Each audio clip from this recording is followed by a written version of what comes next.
Dopo 5 anni di intenso lavoro, un periodo anche con grosse difficoltà,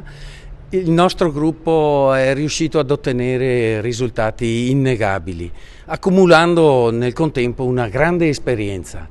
per cui sentiamo di poter essere di grande aiuto allo sviluppo del nostro paese. Porteremo a compimento appunto l'edilizia scolastica, la palestra, che insieme daranno una risposta anche ad alcuni problemi sorti all'interno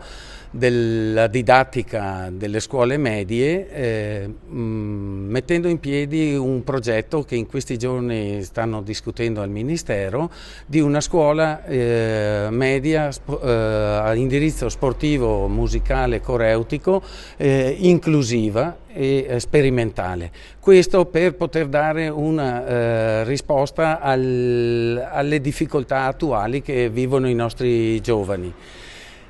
Assieme alla sicurezza dei nostri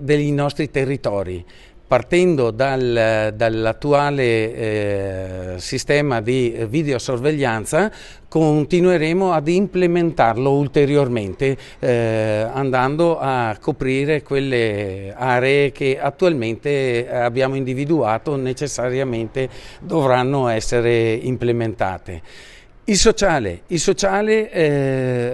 continueremo ad espandere il nostro intervento nel sociale,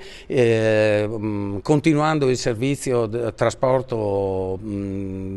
alla nostra famiglia di Conegliano, che è un nostro fiore all'occhiello e che serve anche i comuni viciniori, e naturalmente con un progetto che vedrà una gestione, diciamo, dei ragazzi nel doposcuola.